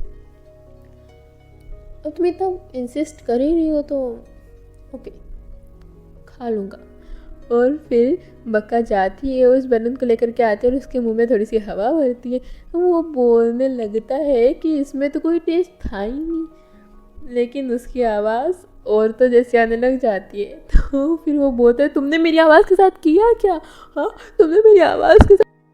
इसे बोलते हैं टिट फॉर टैट। और फिर वो वहाँ से चली जाती है और क्राउन प्रिंस बेचारा गुस्से में रह जाता है। फिर जो उसकी फ्रेंड होती है मिनी, वो उन्हें वीडियो कॉल करके अपने दोस्तों से मिलवाती है और वो बोलता है कि हाँ ये क्या हो रहा है, हमें तो कुछ भी समझ में नहीं आ रहा है। और फिर जो बका होती है वो सो रही होती है और वो अपना सर गलती से, मतलब वो तो नींद में होती है तो उसका सर क्राउन प्रिंस के कंधे पर आ जाता है। फिर क्राउन प्रिंस उसे एक डिस्गस्टिंग नज़र से देखता है और उसे अपनी उंगली से दूर हटा देता है। अब वो बाद में अपने सामने बैठे हुए कुछ, मतलब अंकल आंटी को देखता है, एक कपल को देखता है जो उसकी तरफ घूर घूर के देख रहे थे कि ऐसे कैसे डिस्गस्टिंग नज़रों से इसको हटाने लग रहा है भाई। फिर हम देखते हैं कि जो बका होती है वो फिर से उसके कंधे के ऊपर सो जाती है और इस बार बेचारा क्राउन प्रिंस भी कुछ नहीं कर पाता है। फिर बका अपनी मोम को लेकर के एक मॉल में जाती है जहाँ पर वो उसे खूब सारी शॉपिंग भी करवाती है और वहाँ पर ही सेना और मू तेयोंग भी आ जाते हैं। अब सेना अपनी माँ को देख लेता है और मू तेयोंग बका को देख लेता है। अब मू तेयोंग बका के पास जाता है और सेना अपनी मोम को लेकर के भाग निकलती है वहाँ से। फिर वो थोड़ी सी बातें करते हैं और जो सेना होती है वो अपनी मोम को बोली होती है तुम आई क्यों यहाँ पर, निकलो जल्दी निकलो। अरे मैंने बोला ना मेरे से सवाल मत पूछो, तुम निकलो बस, ठीक है निकलो। और उसकी मोम बोल रही होती तुमसे अच्छी तो पक्का है मेरे लिए, देखो मेरे बर्थडे पे कितना कुछ लेकर के आई है मेरे लिए। और बेचारी बका अपनी पूरी महीने की, अपने पूरे महीने साल पता नहीं कितनी कितनी पैसे उसकी माँ के लिए खर्च कर देती है, जबकि उसे पता होता है कि ये सही नहीं है, उसके फ्यूचर में उसको इन पैसों की नीड पड़ सकती है, लेकिन फिर भी वो अपनी मोम के लिए सारे पैसे खर्च कर देती है। लेकिन वहीं सेना अपनी मोम को धक्के मार के मॉल से निकाल देती है। फिर हम देखते हैं क्राउन प्रिंस, फिर हम देखते हैं कि जो क्राउन प्रिंस होता है वो एक ऐसी जगह पर चला जाता है जहाँ पर रैंप वॉक हो रहा होता है और वहाँ पर वो हमारी सेना को भी देख लेता है और उसे अपनी क्राउन प्रिंसेस की याद आ जाती है। अब वो कुछ भी सोचे बिना सेना के गले लग जाते हैं और सेना उसे एकदम से दूर झटक कर उसे एक थप्पड़ खिंचा के मार देती है। और फिर जो गार्ड्स होते हैं वो क्राउन प्रिंस को ले जाते हैं और सेना वहीं पर उसको देखती रह जाती है। और फिर तो ये एपिसोड यहीं पर ख़त्म हो जाता है और नेक्स्ट एपिसोड में जल्दी ही अपलोड कर दूंगी। अगर आपको ये एपिसोड अच्छा लगा तो प्लीज़ वीडियो को लाइक कर देना और शेयर कर देना और कमेंट में ज़रूर बताना कि आपको बेस्ट पार्ट कौन सा लगा। सो तब तक के लिए bye bye and take care. Hello friends, welcome to all. कैसे हो आप सब? तो आज मैं एक्सप्लेन करने वाली हूँ रूफटॉप प्रिंस का थर्ड एपिसोड। और थर्ड एपिसोड की शुरुआत में हम बका को देखते हैं जो बहुत ही ज़्यादा खुश होती है, एक शॉप के बाहर खड़ी हुई होती है और बोल रही होती है कि इसे थोड़ा अच्छे से फिक्स करना। और वहाँ हमें पता चलता है कि उसने एक नई शॉप खोली है जिसके पैसे उसने किसी और से उधार लिए थे और आज वो उसको देने वाली थी। सो अब लेकिन अब जब वो पैसे देने वाली होती है तो जैसे ही वो अपना एनवलप निकालती है तो उसमें से चेक गायब हो जाता है। अब इस बात से काफ़ी ज़्यादा टेंस्ड हो जाती है क्योंकि उसने वो चेक किसी को दिखाया भी नहीं था, कहीं बाहर निकाला भी नहीं था और वो उस बैग के अंदर ही रखा हुआ था। अब वो अपना पूरा बैग खोल करके देखती है, सब कुछ उधर पुधर कर देती है, लेकिन वो $40,000 का चेक वहाँ पर नहीं होता है। अब वहाँ का प्रेसिडेंट काफ़ी गुस्सा हो जाता है और फिर बोलता है क्या हुआ, क्या प्रॉब्लम हो गई। फिर वो बोलती है कि नहीं कुछ नहीं, मैं अभी अभी देती हूँ आपके पैसे। और फिर वो तुरंत कॉल करती है अपनी बहन सेना को, जहाँ पर हमें पता चलता है कि सेना ने ही वो चेक उसके बैग से निकाल लिया था ताकि बाद में वो उसे अमेरिका वापस भेज सके। अब जो बका होती है वो काफ़ी टेंस्ड हो जाती है और वो उसे बोलती है कि क्या तुमने मेरा चेक देखा था? और फिर सेना बोलती है नहीं, मुझे इस बारे में कोई कुछ बात का पता नहीं है, और वो कॉल डिस्कनेक्ट कर देती है।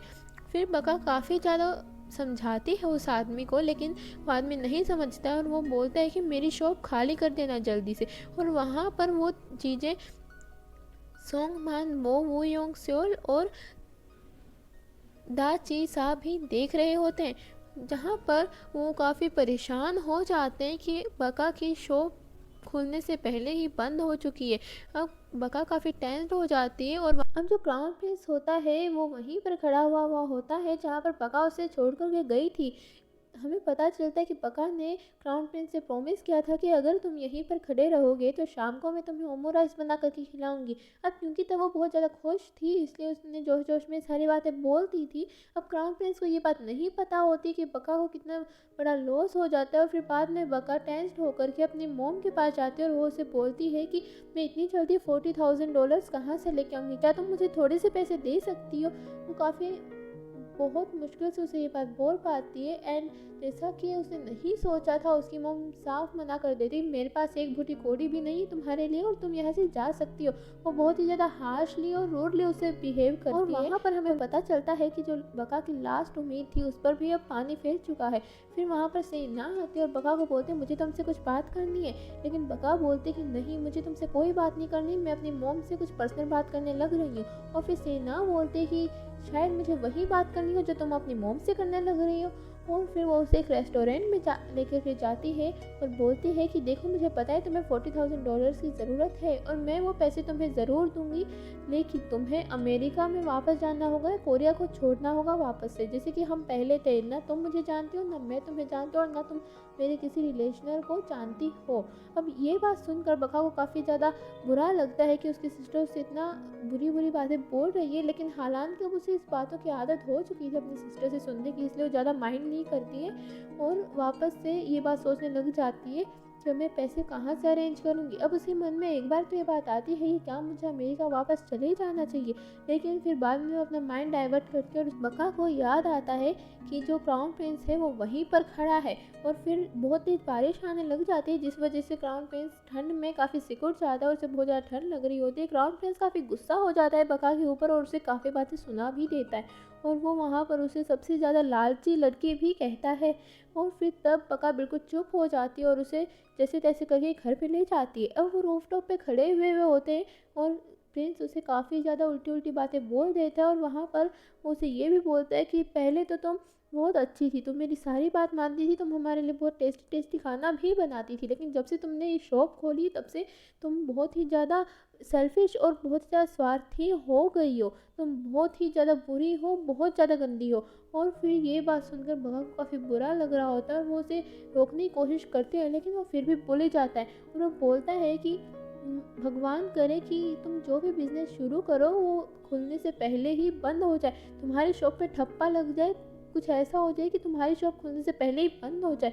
और फिर ये बात सुनकर तो बका को इतना ज़्यादा बुरा लगता है और वो कुछ भी नहीं कहती है, बस अपने आंखों में आंसू भर के यही बोलती है कि तुम्हें बिल्कुल भी नहीं पता है कि तुम्हें किससे और क्या बात करनी चाहिए, तुम्हें पता ही क्या है कि मेरे साथ हो क्या रहा है। मैं एक रात तुम्हारे पास नहीं आई, तुम्हें वहाँ पर खड़ा करके अगर मैं भूल गई तो मुझे कुछ ज़रूरी काम भी तो हो सकता था ना। तुम इतना बातें मुझे सुनाने लग रहे हो किस हक़ से? मैंने आज तक तुमसे कुछ लिया तो नहीं है, जितना भी हो सका मैंने तुम्हें दिया ही है। और फिर वो सीन वहीं पर कट हो जाता है। अब हम देखते हैं कि क्राउन प्रिंस सो रहा होता है और उसके सपने में वो क्राउन प्रिंसेस से मिलता है। अब दोनों बहुत ही ज़्यादा प्यार से बात कर रहे होते हैं और गले लग जाते हैं। फिर तभी एक कॉल आता है और फिर वहाँ पर हमें बका दिखाई जाती है। अब बका के पास एक कॉल आता है और वो बोल रही होती क्या 50 पासेस और ओके ओके मैं अभी आई, और वो क्राउन प्रिंस को घसीट कर ले जाती है काम के लिए। और फिर वो एकदम से उठ जाता है और वो बोलता है कि ये बका तो सीरियसली बहुत ही ज़्यादा सरदर्द बन गई है। अपनी फ्रेंड के पास गई हुई होती एमी के पास, जिसकी शादी हो चुकी थी, एक डेविड नाम के लड़के से और वो अपने हनीमून पर आई हुई होती हैं। और बका उन दोनों को उनकी शादी के लिए गिफ्ट देती है जो कि बहुत ही ज़्यादा प्यारा होता है। और वहाँ पर जो एमी होती है वो बका को ये बात बताती है कि मैंने सोचा है कि हम अमेरिका में एक कॉफ़ी कैफ़े खोलेंगे और तुम बहुत ही अच्छा काम करती हो, तुम बहुत ही अच्छी कॉफ़ी भी बनाती हो, तो मैं तुमसे रिक्वेस्ट करूँगी कि तुम मेरे साथ पार्टनरशिप करो। और फिर वहीं दूसरी ओर बका की फ्रेंड बेकी उन्हें बुला रही होती है काम करने के लिए ताकि वो $40,000 में से कम $1,000 तो अरेंज कर पाए। और वो तीनों के तीनों काम के लिए चले जाते हैं और क्राउन प्रिंस को वहीं पर छोड़ देते हैं। अब वहीं हमारा 2 चीज़ 7 तो जो ट्रैफिक सिग्नल वाला काम करता है, कार्स को अरेंज करने का काम करता है, वो कर रहा होता है, लेकिन वो भी उससे नहीं हो पाता है और वो सारी गाड़ियों को आपस में टकरा देता है। वहीं हमारा जो वो योंग स्योल होता है वो एक कॉफ़ी कैफ़े में काम कर रहा होता है और वहाँ पर उसके ओनर उसे बोलते हैं कि मैं तुम्हें सिर्फ तुम्हारी स्मार्टनेस की वजह से ये काम दे रही हूँ ताकि लड़कियाँ आए और यहीं से कॉफ़ी ख़रीदें। लेकिन फिर जैसे ही एक लड़की आके उससे कॉफ़ी मांगती है और अपना कार्ड देती है तो वो बोलता है कि तुम्हें मैं पागल दिखता हूँ क्या? हाँ, मुझे नहीं पता, मुझे कैश चाहिए, ठीक है। और फिर हम देखते हैं कि जो 2 चीज़ होता है वो भी कहीं काम कर रहा होता है और उसे गाड़ी साफ़ करने का काम मिला हुआ होता है। अब उसे तो पता नहीं था कि होती क्या है, तो वो अंदर बाहर सब जगह से रगड़ रगड़ के साफ़ कर देता है और बोलता है कि इसको तो मैं पूरा सफ़ेद ही बना दूंगा। और यहाँ पर हमें ये बात दिख जाती है कि तीनों के तीनों अपने काम में बिल्कुल फेल हो। अब वो तीनों के तीनों बात कर रहे होते हैं क्राउन प्रिंस से और वो उन्हें बताते हैं कि बका की जो शॉप थी वो कल सुबह ही खुलने से पहले ही बंद हो गई। उसके पैसे सारे के सारे गुम हो गए, $40,000 उसने खो दिए। और फिर ये बात सुनकर क्राउन प्रिंस को एकदम से धक्का लगता है क्योंकि कल रात ही उसने उसको इतनी बुरी बुरी बातें सुना दी थी जबकि उसे पता भी नहीं था कि बात क्या है। और फिर उसे बका की वो बात भी याद आती है कि तुम ऐसे कैसे किसी से भी बात कर सकते हो, तुम्हें पता भी है कि मेरे साथ हुआ क्या है। वहीं दूसरी ओर जो मिनी होती है वो जो स्ट्रॉबेरीज बेचने के लिए उन्हें बुलाती है काम करने के लिए और वहाँ पर बेकी को पांडा बन करके आना होता है, लेकिन बेकी वहाँ पर नहीं चाहती है और क्राउन प्रिंस वहाँ पर आ जाता है। वो किसी को बताना नहीं चाहता था कि मैं क्राउन प्रिंस हूँ और मैं ऐसे उल्ट-पटांग हरकतें करने लग रहा हूँ। अब क्राउन प्रिंस वहाँ पर बहुत ही ज़्यादा नाचने लग जाता है, खुश होता है, बहुत ज़्यादा हंसता रहता है, जिससे ऑडियंस का ध्यान उसकी तरफ ज़्यादा आता है। लेकिन ये बात किसी को भी नहीं पता थी कि वो क्राउन प्रिंस है, हर किसी को लगता था ये वो बेकी है। फिर उसके बाद बका वहाँ पर आती है और वो बोलती है कि अरे वाह, तुमने तो सारी स्ट्रॉबेरीज बेच दी। वो खुश होने का काफ़ी कोशिश करती है, हालांकि हमें पता था कि वो खुश नहीं है, लेकिन वो अपने चेहरे पे एक फेक स्माइल ला करके उसे बताती है थैंक यू सो मच और मैं भी कोशिश कर रही हूँ कि पैसों की अरेंजमेंट हो जाए। फिर मिनी वहाँ पर बोलती है कि नहीं नहीं, मैंने कुछ भी नहीं किया है, तुम देख रही हो वो पांडा कितना क्यूट पांडा है, वो लगता है बिल्कुल पागल होने वाला है। तुम्हें पता है वो है कौन? वो बेकी है। जहाँ तक कि हमें पता है कि वो क्राउन प्रिंस है, लेकिन उनके हिसाब से वो बेकी ही है। अब वो काफ़ी खुश हो जाते हैं, लेकिन फिर बाद में क्राउन प्रिंस को चक्कर आ जाता है और वो गिर जाता है। फिर बका उसे एक रेस्ट रूम में लेकर के जाती है जहाँ पर वो उसे बताती है कि मैं जल्दी ही रूफटॉप छोड़ने वाली हूँ क्योंकि अब मेरे पास पैसे तो हैं नहीं और मुझे अमेरिका जाना होगा वापस से। और हाँ, जो 4 लोग हैं जो मेरे साथ रहते हैं उनका तुम ध्यान तो रखोगी ना, वो बहुत ही ज़्यादा स्पेशल है मेरे लिए और वो तुम्हारे काम में भी मदद करेंगे, तुम उनका ध्यान रखना। और ये बात सुन कर के क्राउन प्रिंस नाराज़ हो जाता है और एक साइड खड़ा हो जाता है। फिर क्राउन प्रिंस अपना जो पांडा वाला फेस होता है वो उतार करके जा रहा होता है, वहीं पर उसे बेकी मिलती है और उसे बोलती है कि तुम पागल हो गए हो, तुमने मेरे लिए इतना ज़्यादा काम किया। और वहाँ पर हमें पता चलता है कि बेकी के मन में गलतफहमी आ गई है, ये क्राउन प्रिंस उससे प्यार करता है और उसने उसके लिए इतना ज़्यादा काम किया और वो इसी वजह से वहाँ पर इतना काम करके थक के बेहोश हो गया। अब हम सेना को देखते हैं जो वेडिंग ड्रेस पहनी हुई थी और वो एक ऐड कर रही थी जहाँ पर तेमू भी उसके पास ही होता है और वो उसे बोलता है कि मैं तुम्हारे रूम में वेट कर रहा हूँ, ज़रूर आना। और फिर सेना तेमू के पास जाती है जहाँ पर तेमू उसे डायमंड की रिंग देता है जो कि बहुत ही ज़्यादा प्रेशियस होती है। अब वो वहाँ पर बोलता है कि आज मैं पेरेंट्स से और हमारे गार्जियन से ये बात कर लूँगा कि तुम्हारी और मेरी शादी हो जानी चाहिए। और वो काफ़ी खुश होते हैं और तैमूर से गोद में उठा लेता है। फिर हम देखते हैं कि जो 4 लोग और जो उसके फ्रेंड्स होते हैं वो सभी के सभी खाना खा रहे होते हैं डाइनिंग टेबल पे, और वो सभी को वाइन देती है, खाना देती है, लेकिन क्राउन प्रिंस से बात भी नहीं करती है। बका क्राउन प्रिंस से नाराज़ हुई होती है, इसलिए उसकी तरफ ध्यान भी नहीं देती। क्राउन प्रिंस वहाँ से एक नीट पैक मार के चला जाता है। अब जो बेकी होती है वो उसके पास आती है और वो बोलती है कि लाओ मैं तुम्हें कॉफ़ी पिला देती हूँ। जब क्राउन प्रिंस बोलता है कि नहीं कॉफ़ी नहीं, क्या तुम्हारे पास कॉफ़ी के बजाय कुछ और मिलेगा, और फिर वो चले जाते हैं और वहाँ पर वो टीवी में देख रहा होता है जहाँ पर वो बोलता है कि बेकी ये तो तुम ही हो ना, और वो बोलती है कि हाँ मैं दिन में फिल्म कर रही थी इसलिए ये अब दिखा रहे हैं। और फिर बेकी चैनल चेंज कर देती है जहाँ पर वो क्राउन प्रिंसेस को देख लेता है, यानी कि सेना को देख लेता है, और फिर वो पूछता है कि ये शूटिंग कहाँ पर हो रही, क्या तुम मुझे बता सकती हो। तब बेकी बोलती है कि क्या तुम बका को प्यार करते हो, क्या क्या तुम बका को प्यार करते हो, मतलब तुम। और फिर वो ऐसे बोल ही रही होती है। तभी क्राउन प्रिंस बोलता है कि ये सब छोड़ो, तुम मुझे बताओ कि ये कर क्या रही है और ये शूटिंग कहाँ पर हो रही है। तब बेकी बताती है कि ये तो शादी कर रही है और ये शादी करके अपने बच्चे पैदा करेंगी और अपना वंश बढ़ाएंगी। अब ये बात सुन के तो क्राउन प्रिंस को बहुत ज़्यादा गुस्सा आ जाता है और वो बोलता है ये शूटिंग कहाँ पर हो रही है, मुझे जल्दी बताओ। अब क्राउन प्रिंस बिना कुछ सोचे समझे वहाँ पर चला जाता है, और वहाँ पर हम देखते हैं कि तैमूर और सेना बात कर रहे होते हैं। तभी क्राउन प्रिंस सेना को एकदम से ज़ोर से पकड़कर बोलता है कि क्राउन प्रिंसेस ये कैसा शहर, कैसी दुनिया है, तुम्हें कुछ भी पता है क्या, हम कहाँ पर आ गए, तुमने मुझे पहचाना नहीं क्या, क्राउन प्रिंसेस कुछ तो बोलो। और फिर तैमूर गुस्सा आ जाता है और वो उसे जोर से मारता है जिससे वो नदी में गिर जाता है। अब वो काफ़ी डर जाते हैं और वहीं पर हम बका को देखते हैं जो अपने लास्ट मेमोरीज याद कर रही होती है, जहाँ पर उसे वो फ़ोटो मिलती है जो कि ते ने उसके लिए बनाई हुई थी। हाँ जी बिल्कुल, जो कि क्राउन प्रिंस की तरह ही दिखता था, और वहाँ पर लिखा हुआ था कि शाम को 7 बजे मैं तुम्हारा वेट करूँगा।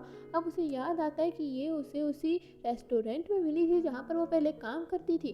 वहीं पर उसे उसका मोबाइल भी मिलता था, जिसका मतलब ये है कि जो मोबाइल तैमूर ने उस रिवर में फेंका था वो तो उसका कोई एवं मोबाइल था।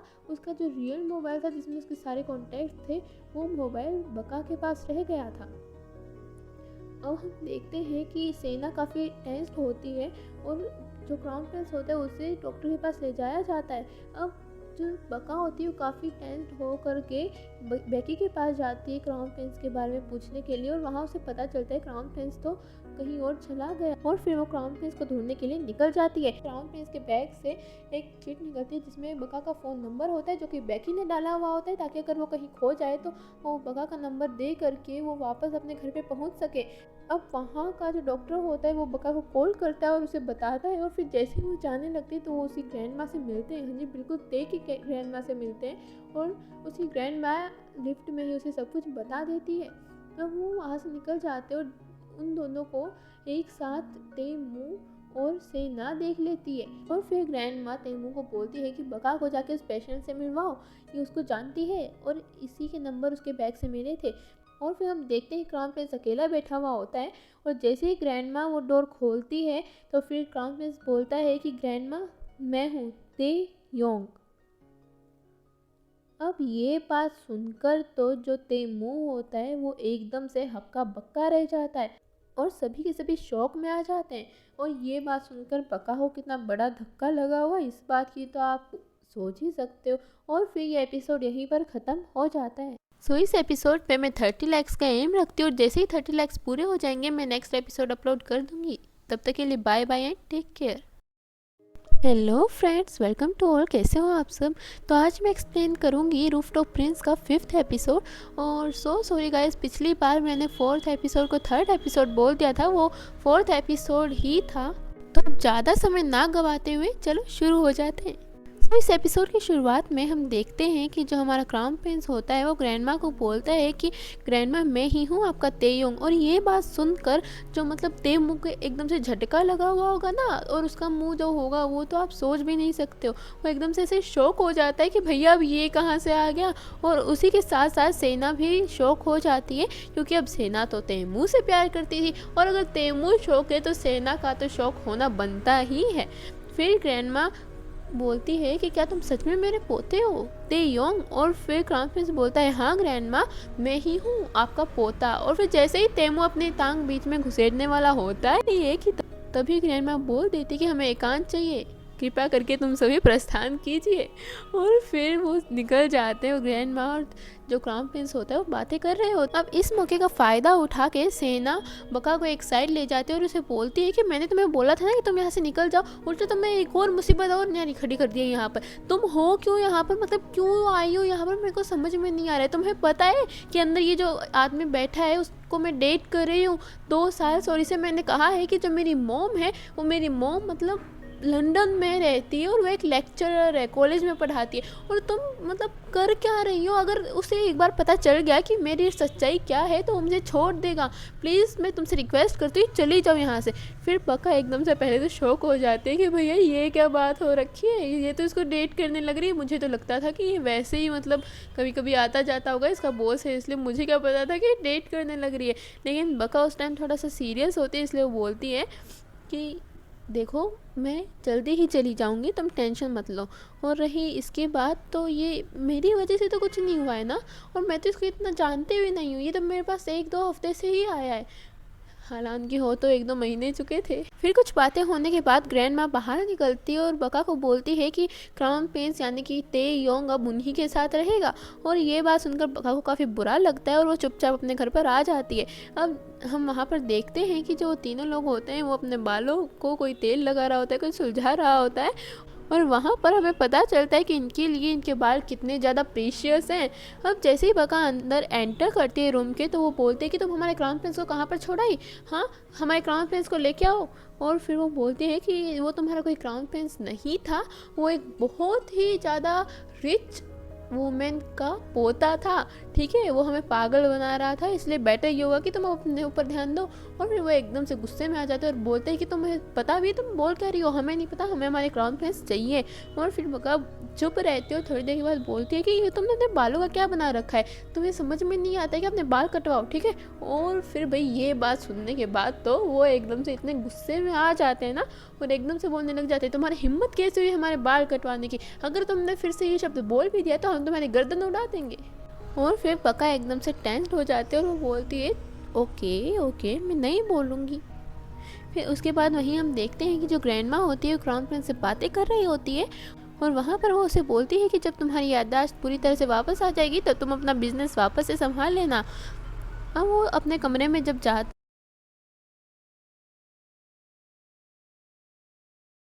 है तो वो बोलता है कि मैं जानता हूँ कि मैं क्राउन प्रिंस से बातें कर रही होती है और वहाँ पर वो उसे बोलती है कि जब तुम्हारी याददाश्त पूरी तरह से वापस आ जाएगी तो तुम अपना बिजनेस वापस से संभाल लेना। अब वो अपने कमरे में जब जाता है तो वो बोलता है कि मैं जानता हूँ कि मैं क्राउन प्रिंस हूँ, लेकिन अब मुझे यही ज़िंदगी जीनी होगी क्योंकि शायद भगवान की भी यही मर्ज़ी है। वहाँ पर हमें पता चलता है कि ये तेयोंग नहीं होता, ये होता तो क्राउन प्रिंस ही है, लेकिन ये भगवान की मर्ज़ी समझ के अपने आप को तेयोंग बता रहा होता है ताकि ये क्राउन प्रिंस से मिल सके, उससे बातें कर सके और उसे वापस अपना बना सके। अब वहीं हम अगले दिन देखते हैं कि जो ते योंग होता है यानी कि मतलब क्राउन प्रिंस, वो नीचे जाता है और अपनी ग्रैंडमा को बोलता है कि मुझे रूफटॉप पर ही रहना है, मुझे यहाँ पर अच्छा नहीं लगता है। तब ग्रैंडमा बोलती है चलो ठीक है, जब तक तुम्हारी याददाश्त नहीं आती है तुम रूफटॉप पर रह सकते हो, लेकिन मेरी एक शर्त है, तुम्हें ये अपने सारे के सारे बाल कटवाने पड़ेंगे। अब भाई ये बात सुनकर तो मतलब क्राउन प्रिंस के दिल पे कैसे धक्का लगा होगा वो तो आप सोच ही सकते हो। अब वो अगर ऐसे वाइल्ड हो गए थे यहाँ पर क्राउन प्रिंस, तो वाइल्ड भी नहीं हो सकता, उसे कुछ बोल भी नहीं सकता था, वो बस अपने मन की बात अपने अंदर ही रख लेता है और वो बोलता है कि मैं अपने बाल तो कभी भी नहीं कटवाऊंगा चाहे कुछ भी हो जाए, और फिर वो चला जाता है। वहीं दूसरी ओर हम देखते हैं कि जो बका होती है वो क्राउन प्रिंस से काफ़ी ज़्यादा नाराज़ हो जाती है और फिर जब क्राउन प्रिंस रूफटॉप पर वापस जाता है यानी कि बका के पास जाता है तो बका उसे देखते ही वापस अंदर चली जाती है।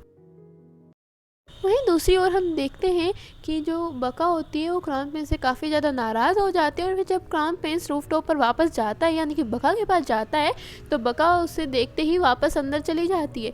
और फिर जब वो अंदर जाते हैं तो फिर वो बोलते हैं कि कुछ भी करो क्राउन प्रिंस, इसे यहाँ से रोको, ये जा रही है यहाँ से, इसे प्लीज़ मत जाने दो ना, रोक लो इसको यहाँ पर, वरना हम तो फुटपाथ पर आ जाएंगे, जहाँ पर हमें पता चलता है कि इन्हें बका के लिए कोई फीलिंग्स नहीं, इन्हें सिर्फ खुद का देखना है कि कहीं ये फुटपाथ पे ना आ जाए। और इन्हें रखेगा कौन, इन्हें खाना कौन खिलाएगा, इनके लिए इतना सब कौन करेगा। फिर बका अंदर से उनके सारे कपड़े लेकर के आती है और जो वू योंग सोल होता है उसको उसकी तलवार भी दे देती है और बोलती है कि अब तुम्हारे रास्ते अलग और हमारे रास्ते अलग, अब मैं ये घर छोड़कर चली जाऊंगी तो तुम्हारे क्राउन प्रिंस ही तुम्हें अपने घर पर रखेंगे, ठीक है। और फिर क्राउन प्रिंस बोलता है कि हमें थोड़ा सा एकांत चाहिए, यानी कि वो उन्हें जाने के लिए बोल देता है। फिर बका बोलते हैं कि क्यों एकांत चाहिए, मुझे तुमसे कोई बात नहीं करनी है।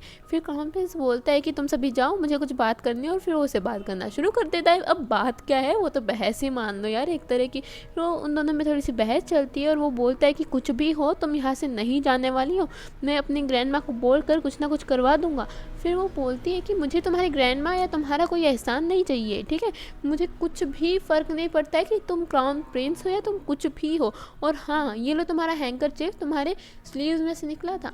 उस हैंकरचीफ को देखकर जो क्राउन प्रिंस होता है वो एकदम से शॉक हो जाता है, यानी कि जो तेयोंग होता है वो, यार मेरे समझ में नहीं आ रहा वैसे क्राउन प्रिंस बोलो या तेयोंग बोलो, क्योंकि दोनों में अभी ये कभी अपने आप को तेयोंग बताता है, कभी अपने आप को क्राउन प्रिंस बताता है। फिर भी अभी हम इसको तेयोंग ही बोल देते हैं, क्योंकि अब यहाँ से ये अपने आप को तेयोंग बता रहा है, इसलिए हम इसको अब तेयोंग ही बोलेंगे। और फिर तेयोंग एकदम से शॉक हो जाता है, क्योंकि जो बटरफ्लाई वहाँ से डिसअपियर हो गई थी वो अब वापस से वहाँ पर आ गई है। अब ये क्राउन प्रिंस वाकई में तेयोंग है या नहीं, इसका टेस्ट करने के लिए कुछ लोगों को बुलाया जाता है और तभी उसकी जेब से वो फ़ोन गिर जाता है जो कि बका ने उसे दिया था। अब वो फ़ोन देखकर एकदम से वहाँ पर जो आंट होती है वो बोलती है कि अरे ये फ़ोन देखो तो ग्रैंड माँ, देखो तो दीदी, आपका ही है ना, ये आपकी और इसकी फ़ोटो है ना तेयोंग की। और फिर एकदम से जब ग्रैंड माँ उसे देखती है तो बोलती है कि अब हमें कोई ज़रूरत नहीं है कि ये तेयोंग है या फिर नहीं है, ये फ़ोन इसी का है और अब मैं समझ गई हूँ कि यही मेरा तेयोंग है। और वो उन लोगों को भेज देती है। फिर वो तेयोंग को बोलती है ज़रा कॉल तो करो तेयोंग को अभी। और फिर जैसे ही तेमू कॉल करने लगता है, अब उसके दिल में तो ऐसे ज़ोर से धक धक धक धक हो रही थी कि अब यार अगर इस पे फ़ोन लग गया और अगर इसको पासवर्ड याद आ गया तो मेरी तो सिट्टी पिट्टी सारी गुल हो जाएगी।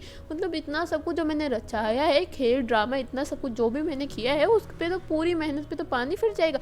और फिर जो सोचा था वही हो भी जाता है, कॉल लग भी जाता है और वो फ़ोन तेयोंग का ही होता है। अब उसे याद आता है कि मैंने जो फ़ोन गिराया था फिर वो फ़ोन किसका था, और वो फ़ोन भी तेयोंग का ही था, लेकिन जिसमें सारे के सारे सीक्रेट्स और जो उसकी पिक थी वो सारी की सारी चीज़ें इसी फ़ोन में थी, उस फ़ोन में नहीं थी। वो तो एम ही फ़ोन पड़ा था गेम्स वेम्स खेलने के लिए।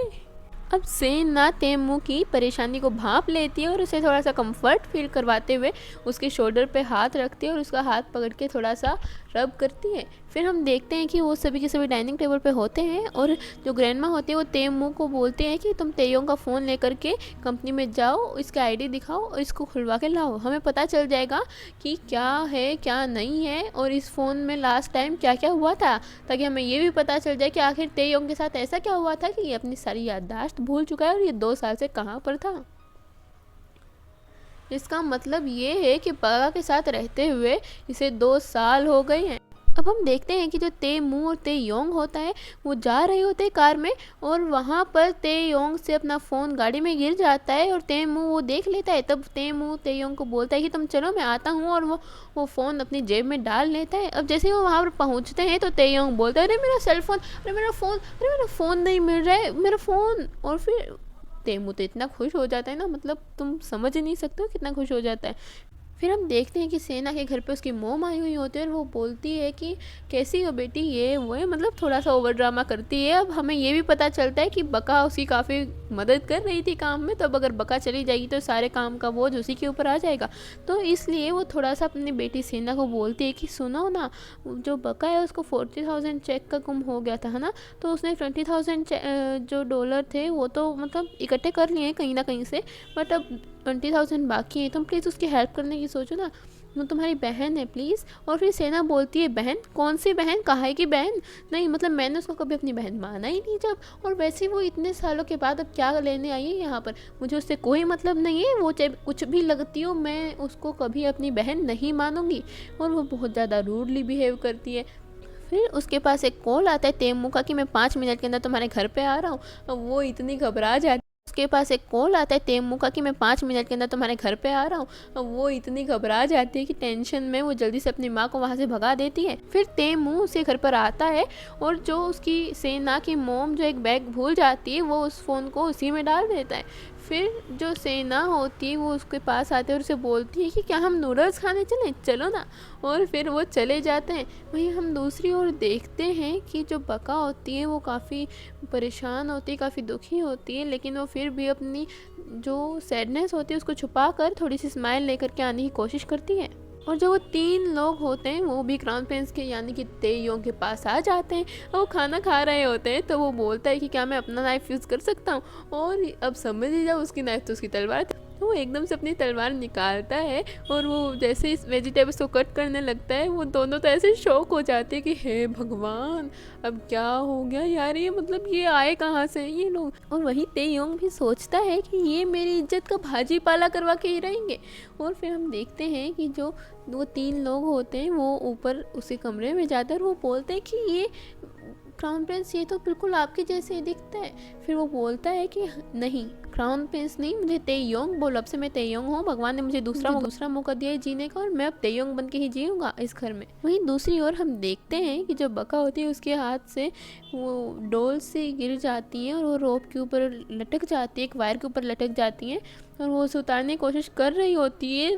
वहीं तेयोंग आ जाता है और वो उसे देख लेता है और उसे लगता है कि वो सुसाइड करने की कोशिश कर रही है, क्योंकि तेयोंग अब मतलब क्राउन प्रिंस अब तेयोंग बन चुका है और वो एक बहुत ही बड़े से घर में रहता है और वो एक ऐसे छोटे से घर में रहती है और वो भी वो अब छोड़ के जाने वाली है। और फिर वो उसे एकदम से टाइटली हग कर लेता है और बोलता है तुमसे प्रॉमिस करो तुम कभी मुझे छोड़कर नहीं जाओगी, कभी भी तुम आत्महत्या नहीं करोगी, तुमसे प्रॉमिस करो ना, क्यों नहीं करते तुम मुझे प्रॉमिस। और फिर हम वहाँ पर क्राउन प्रिंस जाओगी, कभी भी तुम आत्महत्या नहीं करोगी, तुमसे प्रॉमिस करो ना, क्यों नहीं करते तुम मुझे प्रॉमिस। और फिर हम वहाँ पर क्राउन प्रिंस की इंटेंशंस को देखते हैं और हमें समझ में आता है कि उसकी फीलिंग्स बका की तरफ कुछ ज़्यादा ही हो गई थी। वो बका को किसी भी हालत में खोना नहीं चाहता था, चाहे कुछ भी हो जाए। और फिर बका बोलती है कि क्या है, मतलब क्या कर क्या रहे हो ये, हाँ पहली बात तो मेरे को सांस नहीं आ रहा, छोड़ो मुझे छोड़ो। और फिर बाद में वो बोलते हैं कि तुम्हें पता भी है मैं तो तुमसे नफरत करती हूँ, हाँ नहीं तो आई रियली हेट यू, मेरे पास मत आया करो। और रही मैं सुसाइड नहीं कर रही थी, वो तो मेरी डोल नीचे गिर गई थी। अब जो क्राउन प्रिंस होता है उस डोल को उतार कर देता है और वो फिर उसे बोलते हैं कि अच्छा तुम क्या करने आए हो यहाँ पर। और फिर क्राउन प्रिंस बका को बोलता है कि मैं तो स्वीट थिंग और अल्कोहल लेके आया था, यानी कि वो व्हिप्ड क्रीम और अल्कोहल लेके आया था जो कि बका ने उसे सबसे पहले अपने हाथों से खिलाया पिलाया था। हाँ जी। तो अब वो बैठ जाते हैं और फिर वो दोनों मतलब साथ में ड्रिंक करते हैं, खाते हैं। अब जब क्राउन प्रिंस बका को व्हिप्ड क्रीम खाने के लिए बोलता है तो बका बोलते हैं कि अच्छा रहेगा कि मैं कड़वी चीज़ें ही पी लूँ, इससे बेहतर कि मैं कोई ऐसी मीठी चीज़ खाऊं जो बाद में मुझे नुकसान करती हो। अब इस बात को हम तो समझ जाते हैं लेकिन क्राउन प्रिंस समझ में नहीं पाता है। और दूसरी तरफ हम देखते हैं कि जो सोमान वो होता है उसे वो सॉस मिलता है और वो उसे खाने लग जाता है। ग्रैंडमा उसको देखती है तो उसका मुंह पूरा पूरा सॉस से भर जाता है, लेकिन ग्रैंडमा को लगता है कि वो खून से भरा हुआ है और फिर वो एकदम से वहीं पर चक्कर खा के गिर जाए। अब बका वहाँ पर तेयोंग को एक डोल देती है, वही डोल जो वायर पे लटकी हुई होती है और जो क्राउन प्रिंस उसे उतार कर देता है। अब वो बोलती है कि देखो तुम क्राउन प्रिंस हो या तेयोंग जो कुछ भी हो, लेकिन मैं तुम्हें एक बात बताती हूँ कि इसको मैं पता है अपने पास क्यों रखती थी। कहते हैं कि जब इसको ऐसे बांध कर रखते हैं तो फिर हमें बिजनेस में बहुत ज़्यादा फ़ायदा होता है, और अगर तुम्हें प्यार को पाना है तो इसकी टांगों को इसके अराउंड बांध दो। मतलब ऐसे 2-3 बातें बताती है और फिर क्राउन प्रिंस को वो दे देती है। फिर हम देखते हैं कि वो तीनों के तीनों पूजा कर रहे होते हैं अपनी मरी हुई माँ के लिए, और वहाँ पर वही आंटी आ जाती है जिसने अपने मुंह पे फेस पैक लगाया हुआ होता है और उन्हें लगता है कि ये तो हमारी माँ आ गई है भूत के रूप में, और वो सभी के सभी एकदम से चक्कर खा के गिर जाते हैं। वहीं हम देखते हैं जो बका होती है और जो क्राउन प्रिंस होता है वो सो जाते हैं एक ही साथ। और फिर हम देखते हैं कि जो तेयोंग होता है वो अपने तीनों लोगों को मतलब तीनों फ्रेंड्स को बोलता है कि तुम लोग पीछे जा कर के बैठ जाओ और मैं आगे बैठ।